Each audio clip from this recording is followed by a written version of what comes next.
filled with obligations that required her to, I don't know, do things that she didn't want to do. Not do that things. Yeah, do anything, Not that she doesn't want to record this, but I just thought it would be a special day. So we are back. Thank you for being a returning listener if you're here. And if you're new, welcome to the Ari and Sid Show. I'm Ari. And I'm Sid. We're forever friends. And this is the shit we care about. Yeah, we made this show as an opportunity for us to connect more on video because even though you don't see us, we can see each other. And then also talk about the shit we care about. Sometimes we talk about shit that we don't care about, but it's still meaningful to us.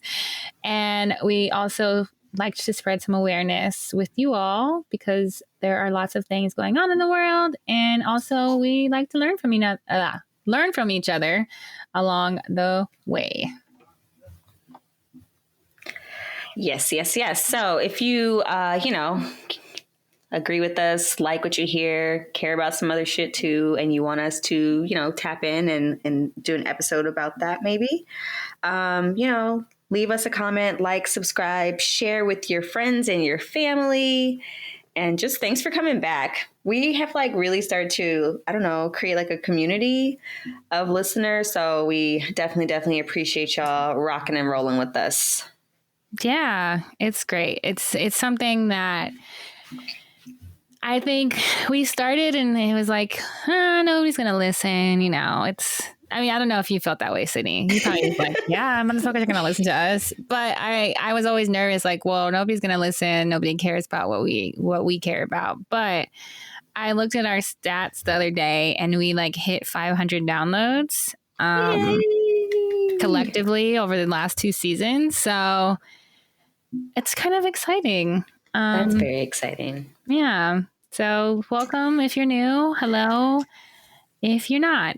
So let's get into some shit. We are talking about COVID related / life updates / random things this episode because we're at a weird point in the year right now.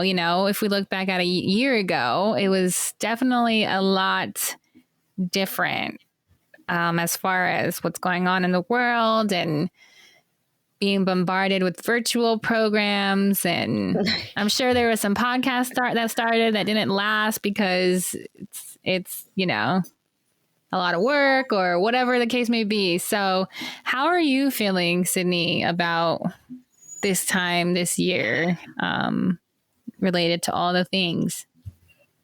Yeah, we're almost halfway through 2021, and I think I'm still trying to catch up to what the hell happened in 2020. Yeah. So as much as I'm present and trying to be present in 2021 right now and enjoying the things that I'm doing and, making progress, I'm still in this days of what day is it? What day is it? What season is it also? Because the weather is confusing me. I'm what season is it? What day is it? What month is it? Is it still March 2020? So I think that's kind of where I'm at. I also recognize that there's some folks that are moving towards this post-COVID life or way of thinking. And I can admit that kind of makes me a little bit nervous because I don't feel like we're actually done with the pandemic. Yeah, that's real. What about you? I think that I feel there's still, I feel like the other shoe is going to drop again. This time last year, it was we were coming to terms with the fact that whole, we're going to be home for 2 weeks. Right. We're going to work from home for 2 weeks and we'll be back to something normal. We were kind of setting into the reality of, wow, we don't really know how long this is going to be, what we're supposed to do, to move forward. And so I feel like there's still part of me that is expecting something unexpected to happen. You know what I mean? I think that I got the vaccine, so I got both doses. I'm still waiting for my little 14-day window, so I'm fully quote unquote vaccinated. And so while that's the case, I still feel weird like going places without a mask, walking in somewhere and being like looking around, oh, nobody else is wearing a mask. Okay, I guess that's what we're doing, But I think at some point will we just have to accept again that that's gonna be the reality, I will admit I saw something on Twitter the other day about it was something along the lines of like, I'm gonna adopt the mask wearing culture that some Asian countries, right, because of the pollution. So wearing a mask every day wherever you go Every is day, not yeah. abnormal. So somebody had said something along the lines like that's going to be their regular day of life because like they lasted a whole entire cold and flu season and didn't get sick. Like an entire year, I unfortunately did get COVID, but outside of that, I did not get sick with anything else. And part of it because I didn't really go anywhere, but another part of it is because I always wear a mask around people. So I'm like, how I don't know. So it's kind of like I don't know what to expect as far as like should I still be wearing a mask when I'm like all the way fully past the 14 days? I want to. I don't know. It's just damn. It's like one of those things where like somebody make a decision. Not somebody, but like I just want it to be where I don't have to continue to question every single thing, Mm-hmm. Yeah, I feel that. And so I have not received the vaccine yet. Right. And so I think part of me was like, well, I kind of want to figure out what's going on. But then also like April and May have just been extremely busy for me. And like, I was telling my brother, I was like, I don't want to like go get my first like dose and then like pass out or like feel really like shitty and then like somebody go into labor. Like, so I'm like, let me get through, I have a break in the summer from attending births. I don't really have any summer births on my calendar right now. So I told myself, not even summer, I guess, because June is technically spring.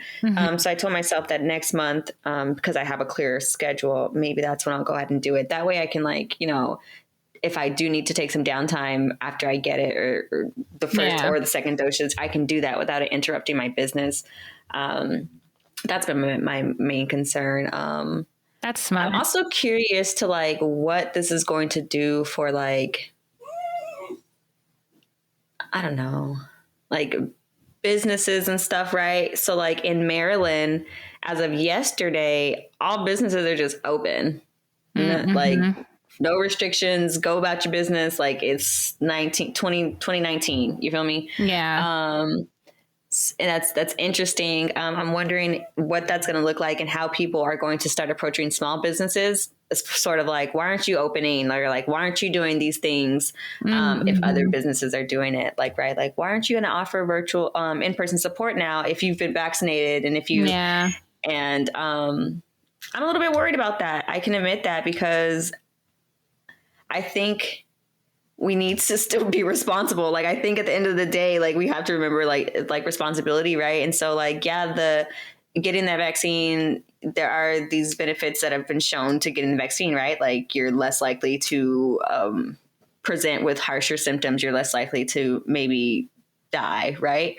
And so recognizing like and understanding like why we're doing it. Like people are saying like, I'm gonna get the vaccine and I'm just gonna be everywhere this summer. And it's like that might not actually make a lot of sense because there's still things that can be transmitted. So I'm a little bit worried, but I think that's also just like the normal anxiety that I've had, or not normal, but the valid anxiety that I've had throughout this whole entire year. Yeah. Yeah. I think that the fact that there will be private businesses that may require, even in Arizona, right? Arizona, DC lifted our governor, Doug Ducey, lifted the mask mandate, or the not really a mandate, right? There was basically, I don't know, he fucking is all over the place, but basically said that it wasn't required for businesses to require a mask. Like they didn't have to do that, right? And they made it so, he tried to make it so like individual counties and cities couldn't make a mask mandate. And the Phoenix mayor said, fuck that. And so they required, the mayor said that no, a mask mandate is still in place. But because of Doug Ducey's, I don't really know how, right? I'm not as well versed in the hierarchical processes and procedures between, you know, the governor and the mayor. But there are businesses, small businesses that do require it. So like, you walk into a business and they're like, you know, they have the sign still up that you're requiring to wear a mask. And then there's some businesses that you walk in and there's nothing. Like the only way that I know sometimes that a business requires masks is if I see, and it's so weird. So let me finish this thought and I'll say, if I see their staff wearing masks, then I sometimes assume, right, that it's required for customers. But there are places where I see the staff wearing masks, but then there's no sign. And I'm like, okay, well, are you requiring it? I don't really know how to read this situation here. How do I? So I still carry a mask with me. And yeah, I think that we should still be wearing masks, but I don't know. I'm like I said, I'm like torn because like, you know, once I'm fully vaccinated, we'll, you know, but I think what it is like, I won't go around people that I personally know who have not been vaccinated without wearing a mask. You know, even though I'm like vaccinated, I wouldn't feel comfortable going around somebody like, you know, going to your house, Sid, even though that's probably highly unlikely in this current circumstances.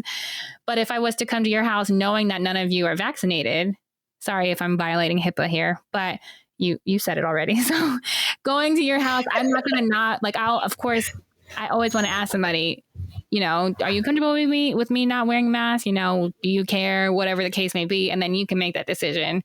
But I think like going out in public, it's like, I don't really know how to gauge that because like on ASU's campus, they said that in all outdoor spaces, if you were vaccinated now, you're not required to wear a mask. It is recommended that you wear a mask in crowded public spaces on ASU's campus. And so, okay, well, how do we know who's like how, you know, you're just giving people the benefit of the doubt here, you know? And so I don't know. I think that we're going to see a social norm of like people making their own informed decisions. And like, I feel like there's going to be this unspoken, like, stipulation, like, oh my gosh, you see them over there, they're wearing a mask, they must not be vaccinated. You know what I mean? Like, I feel like yeah, definitely. Like, there's gonna be like vaccine shaming. Yeah. Oh my gosh, they're not vaccinated. Can you believe that? Like, no, maybe I just don't want to fucking be around y'all without a mask. You know, I don't know what y'all breathing out of your mouth. You know what I mean? I don't know. You made me. You made me think about something because I saw something on Twitter earlier and it was saying that how like Costco is going to be one of the next like major stores to not require masks, right, for vaccinated folks, and they're going to use the honor system. And so the tweet said something like, okay, so Costco, where like you have to show them your membership card before you come in, and they have to look at your receipt before you leave. Right. It's going to use the honor system. Oh my gosh. Yeah. That's it. Doesn't make any sense. Oh my gosh. That's so funny. It's so funny. But, okay. So yeah, go ahead. Oh, I was just going to say, but with that in mind, also in Arizona, Ducey, I don't know if outlawed is the right word, but basically the COVID passport that we're seeing in some states, like he outlawed that. So you cannot be required to, you cannot require customers or whoever visiting you to offer a valid COVID vaccine like card. Like you can't have them prove that. So he outlawed that, which I'm like, why does that make any sense? Like, why, if a private business wants to do that shit, then like, let them do it. I don't understand. Like, if somebody doesn't want to get vaccinated and you want to go somewhere that requires it, then guess what? You just can't fucking go there. I don't understand. Yo, this is so wild. Arizona is such a wild place. Like, you're talking about outlawing whatever he wants to call it, right? Telling people, like businesses, that they can't make people show their vaccine card in the middle of a pandemic. But this is the same state that at one point in time y'all were pulling over anybody you wanted and making them verify their whether or not they were a citizen. Exactly, their citizenship. So like, just crazy. The priorities. That's wild. Yeah, the Wild West, I guess. The Wild West. So now that we talked about COVID, you know, and the vaccine updates, because you know we both have different experiences, right, with that. Do you have any other like life updates that you want to share with us? Yeah. So I think like on top of like, you know, COVID just being a big part of like everyday life these days, the nice thing is like there's still been progress and other things that we can like celebrate and have happen, right? Like we know that Ariana is in grad school and she's fucking killing it. You know, it's a wild thing to do, go to grad school in the middle of a pandemic, but look at you doing it. But so for me, like I mentioned, like April and May were like super busy. I had 3 births in May, and they, you know, 2 of them were planned. One of them was a surprise, but all very, very happy parents and babies, and everyone's loving, which is exciting. I got to present at Clinician Fest, and that was dope. I was super nervous about that. I was so nervous. But it was really cool. And I also got to sit on a panel for Washington University in St. Louis. There's School of Social Work there, the Brown School. They had a maternal mental health panel earlier this month. And so I got to sit on that as well, which was really dope. There was a couple other women, Howard women on there. So that was cool to, you know, rep HU and show out as social workers and just talk about the importance of maternal mental health. I think that was really dope. And it was a lot of fun. I'm not laughing. Okay, really quick. I'm not laughing at you representing or speaking at Howard, but remember that meme I sent you about, or it was a video about when people who go to Howard and how they like bring it up in every conversation. You don't do that, but like that reminded me. Like HU, you know, Howard. Well, you know, if you graduated from there, represent with Sydney. Right. But anyways, go ahead. Man.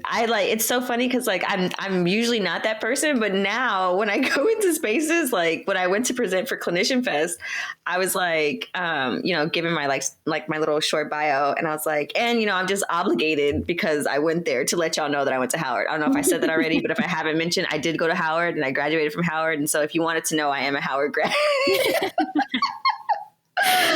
Yes. It's just so funny. But yeah, so there's been a lot of exciting things going on the business front. From Sit With Love, we just received our first grant. Shout out to Ariana, man, because I almost was not going to submit that, and Ari was like, girl, if you do not hit, and then I wasn't going to ask for the full amount, remember? You're like, if you don't make that selling yourself short. I was like, what the fuck? You can hire me and give me the rest. You know what I'm saying? Like, I'll work for you. You can make up a way to spend the money. Trust me. So that was very cool. And so I'll be doing a free 6-week childbirth education class for some folks in DC. So I'm very, very excited for that. Very, very exciting times. Also, right, and at home, we know Amina's birthday's next month. I can't believe that. So we're like a few weeks away from 2 years old, and we transitioned her bed. We transitioned her bed from a crib to a toddler bed, and that's been so wild. It's been so wild. She brings so many toys to bed with her, and like if she gets out of bed and like walks around her room, I'll like tap on the baby monitor, and I'll be like, "Go lay down, Amina," or like, "Get back in the bed," and she'll like run back to bed and like flop down, and Lily's like, "Stay still." That is really funny. But yeah, so that's all been really cool. I'm really excited for the summer, man. I told you in July, if I go missing in July, just know I'm safe. I will report back. I need a break, y'all, and I'm about to be super MIA. Ari has my location, so she'll know where I'm at. That's how deep we are.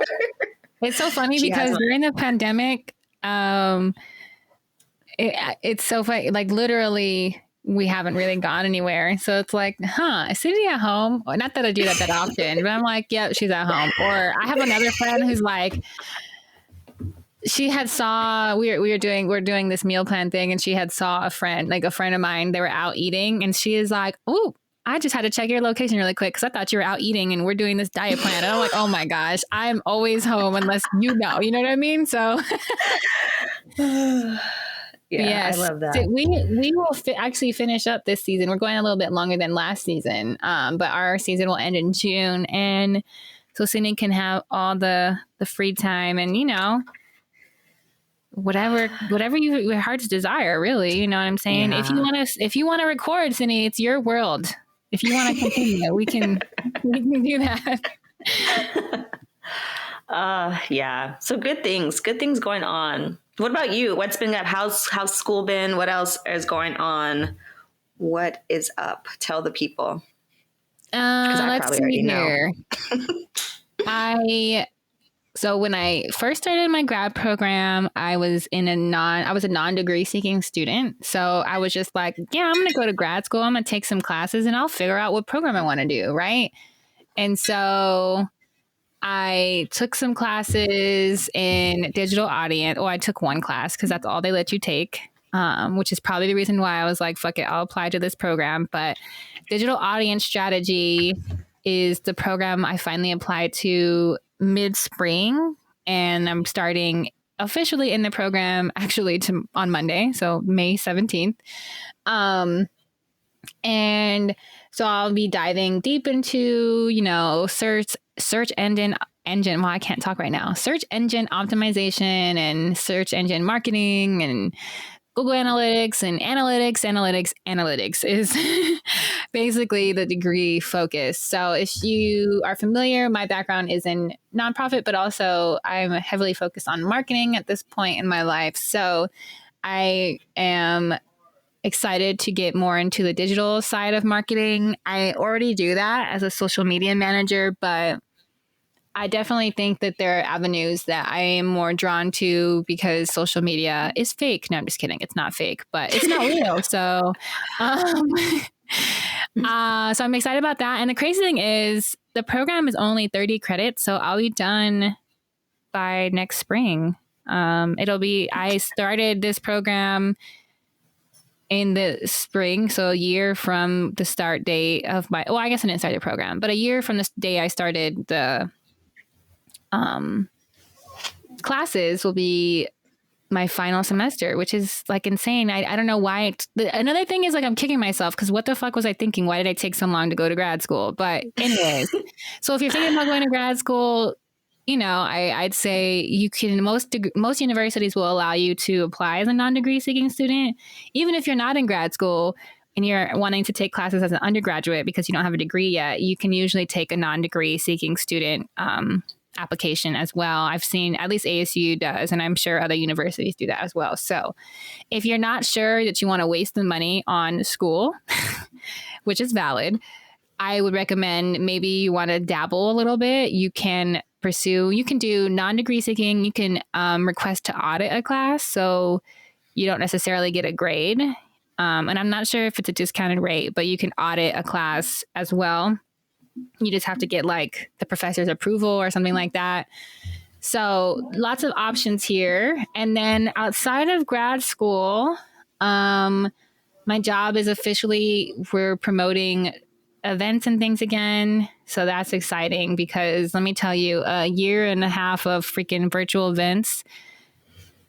I know y'all tired of these motherfuckers, but let me tell you, the people on the back end running this shit, I will tell you, are just as fucking tired. I'm cussing so much right now because I feel it in my soul. I am tired of I was virtual just gonna events. say that you are feeling that deep. This is I am coming from like, a deep place, okay? it's so real because there's a lot of work that goes into virtual events, right? And I feel if you are an event organizer and you're planning virtual events and you're really trying your hardest and it's really not giving you the results that you're wanting, I am going to echo this a million times. I tweeted this the other day. I tell everybody this. If you have one person, one single individual show up to your virtual event, that is a successful virtual event. Because I will tell you, I've hosted or I was on the back end of the streaming virtual events, and there has been nobody besides me.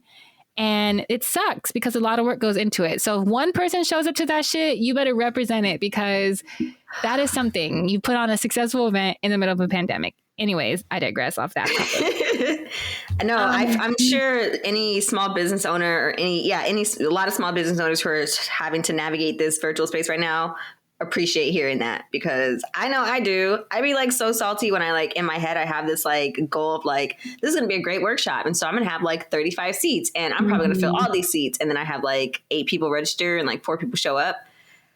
I have to remind myself that's still a win, because like I'm literally asking these people to show up and stare at their computer, and like and it's like maybe after a whole day of already staring at a computer. So right, because when you think about events in general, the reason why events are successful is because people get to interact with something, right? Mm-hmm. Interacting with the computer is not abnormal. It's nothing special, right? I mean, I will be honest, I bought a concert to one of my like favorite artists, right? And love her, Kehlani, that's that bitch, you know what I'm saying? But it felt like I was watching music videos. I didn't feel... Oh, I love the album. I sang along with all the songs, but I didn't feel like I was in a concert. You know what I mean? Like it was a great, and that's the thing. Like the quality was amazing, the artist was amazing, everything was amazing, and I really valued that part. But I didn't get the like excitement of being at a concert, which is something that a lot of people have to battle too, right?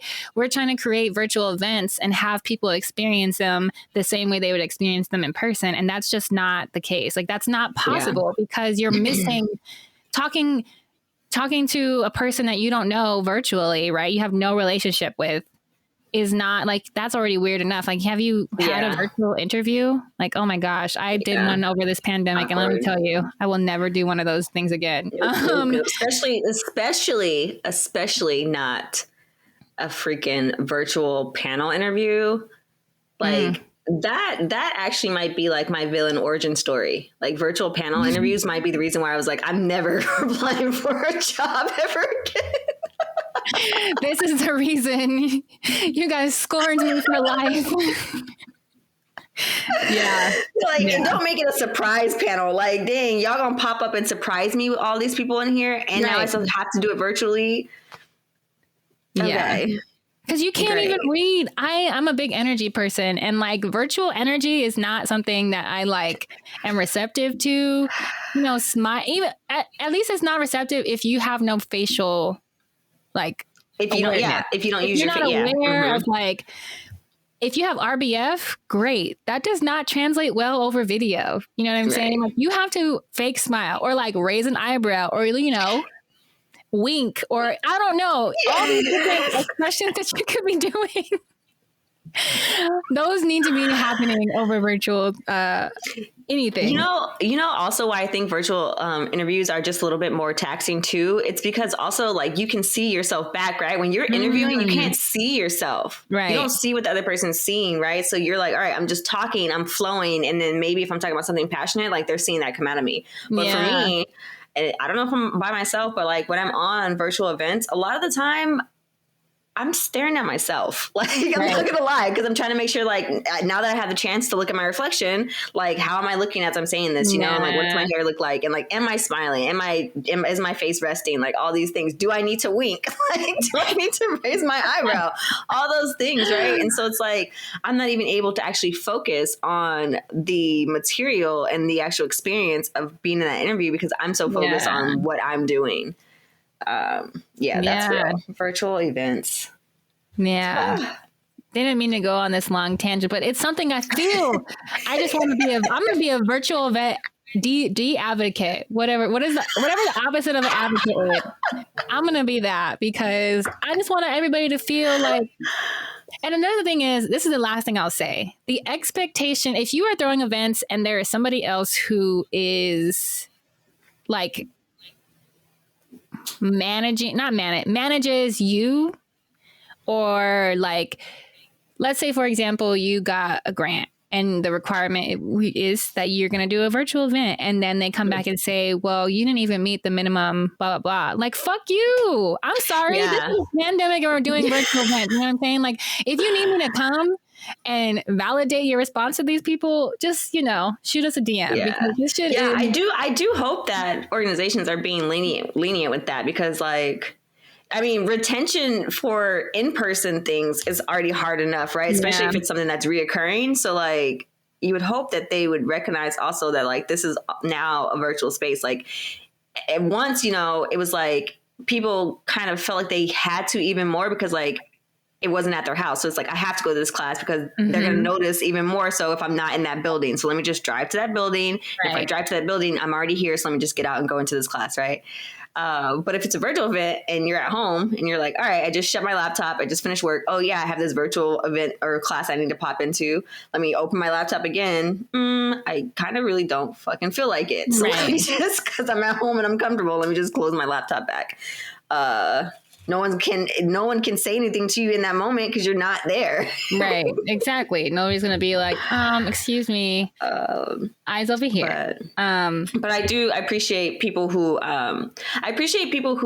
hold, especially like classes, right? Like events are another thing, because like, especially for like one-time events, part of the experience is interacting in person with the other people that are there and sharing that moment with them or whatever. But I appreciate people who've been making these classes extremely interactive and attractive, really. Yeah. I'm hoping that this class that I do, that's how I've been trying to build the virtual childbirth education class that I have. It's done, but like I'm going back and refining like, okay, how much more can I make this? How much more interactive can I make this so that people aren't like just listening to me talk on a screen the entire time? But it's also, I will say, the one positive thing that I will say virtual events has done is it makes it more accessible. Yes. To people who may not have cars, or maybe they don't have a babysitter, maybe they don't have, XYZ. So it's definitely an accessible experience for people. And so I don't want to say that they're less valuable. I would just say like the pressure to put on successful events was so strong last year, and even still now. I just don't want people to think like that's there's a standard, because literally there is no like people who are selling virtual events, like it's really hard to sell things on like a virtual experience, and like making money off of it is really difficult. So I just would like, don't feel discouraged if those are things that you're struggling with, because that is not abnormal. I work for a pretty successful company, and we did not make any money off of our virtual events. I mean, we made some when it came to like, we sold access code to a movie that we weren't necessarily affiliated with, but we got like commission off of it. So that was something. But other than that, like we literally didn't charge for any of our events because we knew that it was so challenging. So I think that there is definitely value in virtual events and offering those spaces for people, but don't let that shit get to your head. How have you been, wow, that's not how you start that question. How has your macrame been going? I know that you recently did like a big piece, right? What are hobbies that you've been sticking to, and how have they been going? So I did a piece for somebody who wanted something done. It was like a mutual friend who connected us. But I'm not necessarily making them just for the sake of making them right now, in hopes to sell them. I have another piece that I'm supposed to make for a friend but I told her I will get to it when I get to it. Not like that plain, like not that plainly, but I was like, I was super busy with, I started my master's degree or the master classes, and I took 2 at once, which is like never again unless I absolutely have to, because they're accelerated classes. So I really didn't have the time or the mental capacity to do it. But I definitely have all the supplies still. I still like want to do it. And we're moving soon into a bigger space. So I'll be able to have like a little like area and not in the hallway of our small ass apartment. So it'll be nice to have like not necessarily a designated room, because of course we're going to have 2 rooms, but like it's going to be like a multi-purpose room basically, so that whenever I want to escape my amazing dog and partner, I can do that without like walking 5 feet and being like, I could still hear you guys, you know? Yeah. I love them, but hey, you know, they're a year and a half, which I know Sydney can relate. She also has an extra human being in her house. So I couldn't even imagine, but it'll be nice to have that space. So I want to do macrame. I do have painting supplies. So I do want to paint. And yeah, that's pretty much it. I think. Oh, another thing that I am going to do, which I guess is like a hobby, but kind of more like a resource. So I had posted on my Facebook the other day if businesses, specifically small or micro businesses, needed like support or guidance for like how to manage their social media online. So that is like something that I've always wanted to do. And so I have like a bunch of notes, so I'm going to like compile them, and like I have a website, but it's going to be, I have to rebrand it. I actually deleted it. I called GoDaddy and was like, I don't want this anymore. So they actually took my entire site down, and I forgot to save everything. So it's like a good starting place. So I'm going to use that same URL and then also have like resources or like tutorials, you know, start a whole YouTube channel and that thing. But that I need like a better background. Like if I'm going to record videos, like I don't want to do it in my current space, because you can tell like, holy shit, she's cramped in there. So yeah, those are things I'm going to start, because I feel like there's so many classes and, you know, you could pay for this and pay for that and blah, blah, blah. But literally you can manage social media for your business for free. The free 99, you can do it. It does take a little bit more steps, but if you don't have the capacity to pay 20, 30, 40 plus bucks a month to manage your online presence, you don't have to do it. Especially if you're not fully like profitable, or you don't necessarily know what to do. So you start doing everything, you pay all this money, and you realize later down the line that it's really a waste of time. I just really want to help people understand that there's really no formula for real on how to be successful online. There is tactics that you can use, but people will sell you this whole like, this is my formula that all my clients use and blah, blah, blah, and it's successful, yada, yada, yada. But it really does not, it doesn't take that much. So anyways, all that to say, I am going to start that. And so that is my little, I guess it's a hobby, but it's really like trying to utilize all my expertise in that field to help people be able to reach their goals as far as like online. And it's going to be like, you know, probably for free. I don't know. Cause anyways, I have a whole nother tangent for that, but I don't want to keep going here forever. But I love that. Yeah. So, and you know, Sydney is actually part of that inspiration, because not that I think Sydney needs any help at all managing her social media presence, because she does that very successfully. But there have been times where we've met and, you know, talked about different things. And I am like invested in social media, right? I do it online. I find classes. I do, you know, I have the time and the capacity to dive deep into all these trends that people talk about in their like $25 class, and you get all this and blah, blah, blah. Like, so talking with Sydney and like, you know, helping her hash out things for her business has really been something where I'm like, wow, I could do this for other people, because it's not like, I'm not saying anything that's like groundbreaking, and nobody else is either. But I do think that there are ways that people can do it in a way that's definitely sustainable, because that's the biggest thing when it comes. Anyway, I'm trying to do like this whole TED Talk here. I need to shut the hell up. I love it. I'm eating it up because I'm super excited. Ariana is my marketing advisor. So really the growth that I've had with my business social media has really been a big part of her, just giving me her guidance and sharing tools with me and how I can do this and ways to be organized. And she knows that's my jam. So I just appreciate her so much. So I'm super excited about you sharing your gifts with other people. I think people will be lucky to, hear from you and get some insights from you, because you are extremely professional and you know what the fuck you're talking about. And so Thanks, I just man. appreciate you. I really appreciate you so much. And then eventually, you know what I'm saying, just to tell y'all what the future is going to look like and just manifest and put it out there. When I start my nonprofit, Ariana is going to be the director of marketing. Hey.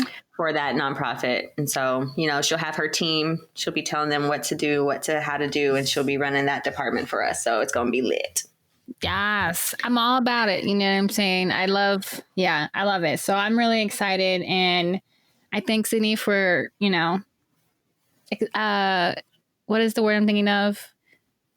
Like seeing that in me. Cause there are people who like, you have friends who support you because they're your friends, right? But then there are people who like, yeah, I support you, blah, blah, but like everything you say, I'm going to go completely the opposite. You know what I mean? Like I value you, but like not enough to like actually do the things that you're telling me to do, Yeah.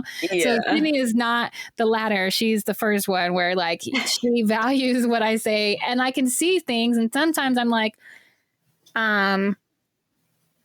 I see things she posts and I'm like, that could be a video. And then, I'm trying to get Cindy on the camera more often. She's a little shy. I mean, like she ain't got a freaking amazing face and beautiful locks, but I mean, hey, it's baby steps. So yeah, Ariana's definitely pushing me to put my face out there more. So I'm gonna bend that corner. I'm gonna turn that corner. It'll be soon. It's gonna be amazing.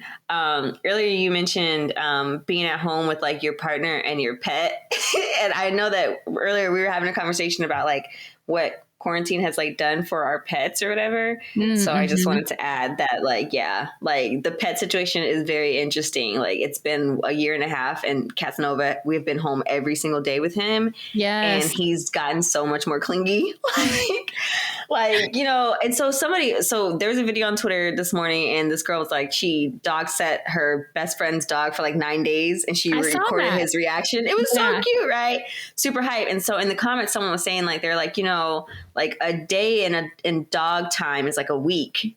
And so they're like, she was gone for like 9 weeks to that dog. And so like, they were really excited. And so I try to remind myself that whenever like we leave, because I mean, it's a pandemic, so we're not going anywhere for a long amount of time these days. Right. But whenever we come home, it's like this dog has never seen me, like hasn't seen me in like years. And he's like, are you okay? How you doing? And it's like right at the door. You know what I'm saying? Yeah. So we're trying to bring in a baby, sometimes bags, a diaper bag, and you're just meeting us at the front door with all this energy. Yeah. And I caught myself being like really irritated with my dog the other day. And I was sad about it. I was having all these emotions because I'm like, I love this dog. Why the fuck do I feel like he's so annoying right now? I'm like, don't lick me. Why are you wanting to lick me? Don't climb in my lap. Why do you want to be in my lap? Like, I just put the baby down. Do I? So like, as soon as I move Amina, he's like, oh, it's my turn. So, just trying to find some grace to extend to my dog, because I know this is rough for him. And now I'm thinking like, when we start to just transition in our home less, what is that going to look like for him? Yeah. Yeah. I definitely think that dogs will have a shock, but I fear that.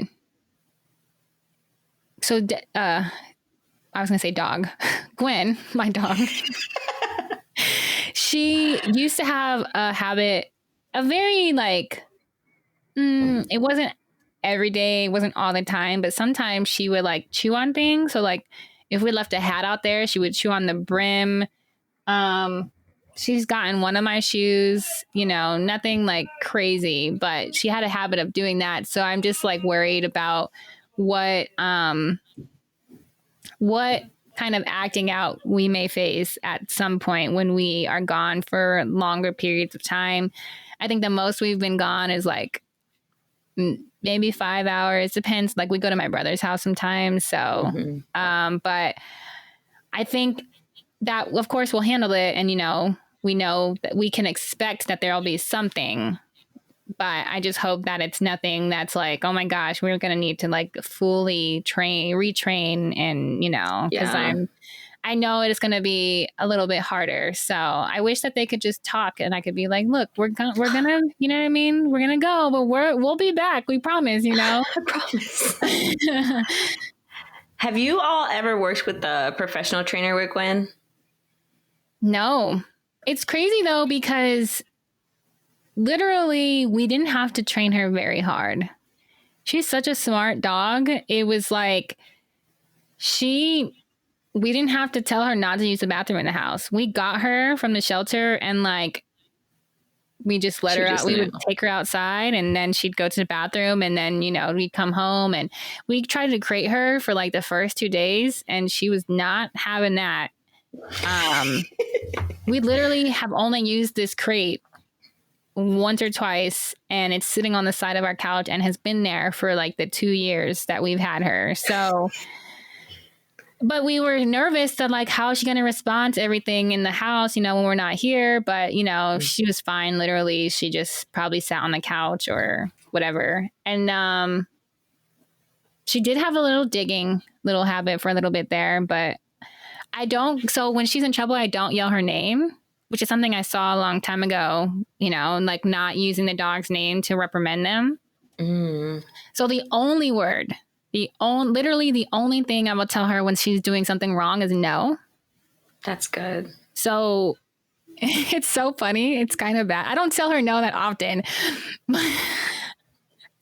I can't tell the story, you know, that's so funny. But we were sitting on the couch and we were watching a show and like Gwen was on our lounge chair and our couch is perpendicular to that, right? So she was like up on the couch wanting to come over to Kendall because he's sitting on the couch next to me. And she's like wagging her tail and like she's trying to come over.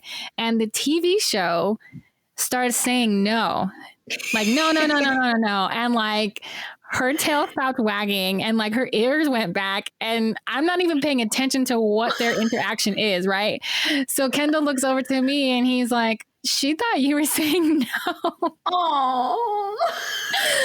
And then like once she realized like I wasn't saying no to her, she like started wagging her tail again and like came over. But so because of that, it's been a lot easier. Like, so when she was digging, when I caught her, I'd be just like, no, you know, don't do that. And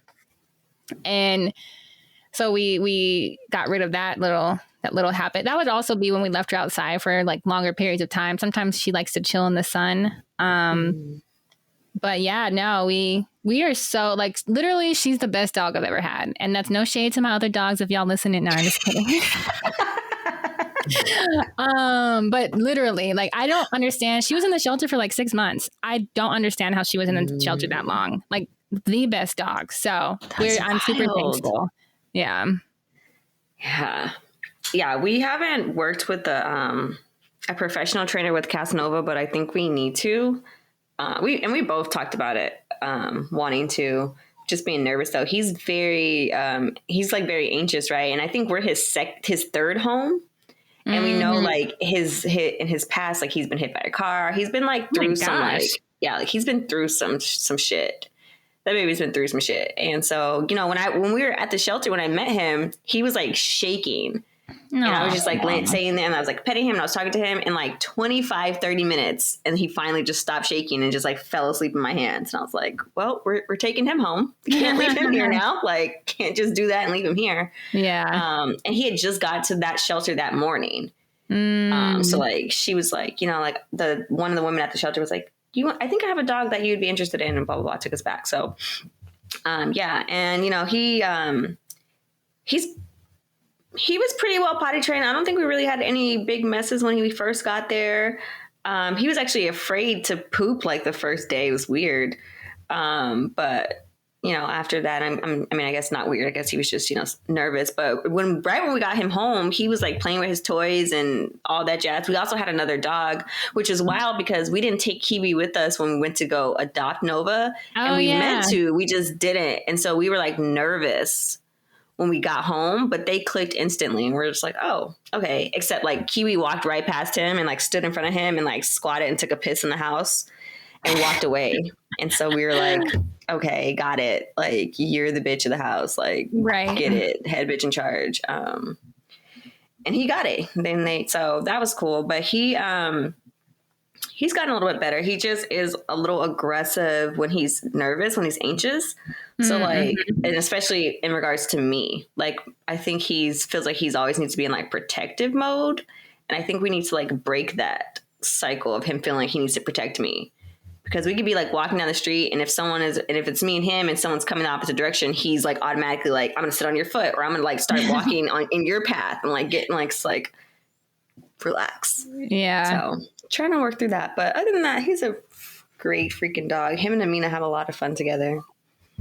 Yeah. I think he was I met him once, maybe twice. Remember? What did you have him when you guys? I don't know. When you came to visit for 4th of July, did you have him? Virginia. No, we got him that October.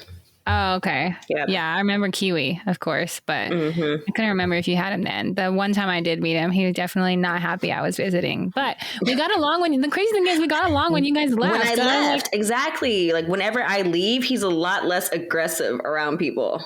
And yeah, it doesn't work. Like I'm just not gonna not be in the room. Yeah. But I think that, whatever you guys decide, another thing is that I just think that is important. I was coming into his space. So I think, however you see fit, if that's how he acts in his space, then, that's his right. But I think it's depending on, what you want your outcomes to be. And I know that I think PetSmart does dog training. I've seen it happen in their little yard, but I don't know if they do it with just puppies, but I did see like puppies getting trained. It was so cute. Not that I will ever get a puppy again, because those are too much work. But one last thing before we go, I think I had another question. Oh yeah, we didn't even get to you. What are the hobbies that you're doing? Have you been doing any hobbies? Haven't, honestly, these last few months have just been so wild. I haven't really been hobbying it up. I did restring my guitar. I haven't really messed with it since then. I'm binging Flip or Flop again, HGTV, because I'm gearing myself up for summer projects. I really want to finish what I was doing in the kitchen last summer. So I want to repaint my cabinets and get new shelves in the cabinets. And I think I'm going to do like some kind of pattern on the shelves inside I'll tell you about it later. But so doing the kitchen cabinets, I definitely want to get that done. And that's really it. I am in the mood to be painting. And I do have some of that stuff. So maybe I'll pop some of that out too. Well, we can hop on and paint together, since I've been needing to bust out my watercolor skills. Paint and sip. Yeah. Yeah. Well, I think we are getting to the end of our little episode. Do we have anything that we want to raise awareness of? I mean, there's like a million things going on in the world, right? I mean, the biggest thing that's on the top of my mind is like just sending, love. I don't know if there's any aid yet. I haven't looked, actually, because I've actually been taking a step back from social media. But every time I freaking get on, my like heart breaks for Palestine and everything that's going on over there. So if there are aids, do what you can, send them love. I'm hoping that something changes at some point here. It's just such a fucking shit show. So that's the one thing that I have in top of my mind. Yeah, same. I haven't seen anything as far as aid, but I've just been resharing information about like what's going on, just to raise where some more people know like the breakdown of like what's really happening. Yeah. I think that's important. But definitely, if any of y'all know any resources to provide aid for the families and everyone going through what's happening there, please share that with us, and then we can share it on our social media and raise some more awareness. Other than that, May is Mental Health Awareness Month and a bunch of other stuff going on. I think also just like as we're getting to this middle of the year, almost halfway through the year, and summer's about to roll around, I think it's important for us to tap into those. I know we talk about it a lot, but tap into those things that help you stay grounded, because I think the summer is a really fresh time for things to kind of go like wild, right? Like I feel like a lot of things happen in the summer. Summer's always like really wild. So just reminding yourself to, tap into yourself and take care of yourself. I also do have a quote. Oh, I was going to share a quote too. Let's both share a quote. Oh, okay. I got one. Do you want me to share mine first? Yeah. Okay. My quote says, "Be yourself always. Don't change so people will like you. The right people will love the real you." What I thought that quote, that quote stuck out to me when I saw it today, because we took a break for a week, and then we came back and we kind of had to like rearrange our schedule for this month. But also it made me think about how, our last episode, our guest Justina was telling us like, stay true to ourselves and like go at our own pace. And I feel like what we did today in the conversation that we brought today really was that, staying true to ourselves and bringing what we could and bringing what we wanted to talk about, and showing y'all the real us. We got sidetracked from what we were wanting to do, but we still wanted to hop in, give y'all an update, share with y'all really what's going on with us and some shit that we cared about. And that's what we did today. That's real. Yeah, that I loved that last episode. It was so validating. And I'm like, you know what? You're right. We're grounding. We hope that we ground you all in some way, shape, or form, when you hop onto our podcast. So thanks for that quote. I have a quote from, I don't know if you're familiar with Walk the Earth. It's like they post Nikki Banas. They post quotes quite often. But this one is called "No Turning Back." And it's a long quote, but bear with me. "There is no turning back to yesterday or last month or to last year. No matter how much you wish you could go back and live there again, or how much you wish you could have changed what happened, you just can't go back. You have to keep moving forward, my beautiful friend. You have to summon all of your inner strength to let go of who you were then, and use all of your courage and faith to focus on who you want to be now, who you want to be tomorrow. It might take everything you have to let go of yesterday, but once you do, you can start finding peace today." I love that. I picked that quote because we talked a lot about like the last year and moving forward, and how, when we're thinking about moving forward from or into deeper the pandemic, I think it's important to not need to find ways of what was, right? So trying to find like things to do or experiences and things like that, moving through the world as if it was something like last year when it's something completely different, and letting go of what it used to be and accepting how it is now is something that stood out to me this episode, because it's so important to, it's not even about being present. It's just like your expectations for living. You know what I mean? Like, I'll share one last thing. We tried to go kart racing yesterday, and we got there and it was a 3-hour wait because they require reservations. So it's just not abnormal, but like showing up and just going places now and expecting to be like, oh yeah, we're not going to have to wait 3 hours to do something we want to do. It's just not the same. And so I was really upset. I was really like annoyed, because I'm like, why didn't you call? Why didn't you figure this out? Blah, blah, blah. Because I'm like, I'm a planner, but not necessarily a full planner. But I don't like going to things that are half-assed planned, right? And not saying that it it would have went any differently because I don't know how that place operates. But anyways, just that expectation of like showing up places and doing things and, you know, thinking that it's going to be the same as it was before and allowing yourself to just adapt and change. And if you don't find things that you want to do that resonate with you how it used to be, then it's okay. You know, you have to move forward and try to live your life the best you can. So yeah. Moving forward is going to look so differently and it's going to be hard. But I think that once we get to a place of like living in a way that isn't so like when our world stops living in a way of resistance, you know, like there's so much resistance to everything right now, which in some places that's good. But I think that it doesn't always you don't have to resist every single thing in the world because you don't see it the same. Like there are some things that are just different, and allowing it to just be different and not need to understand the differences or not need to have a say in those differences is something that I wish more people would adapt to, right? Because we don't necessarily have to. Everybody should have a say, but that doesn't mean your say is always something that should be valid. You know what I mean? Especially when it's like, I have a right. Anyways, I don't want to get on a tangent.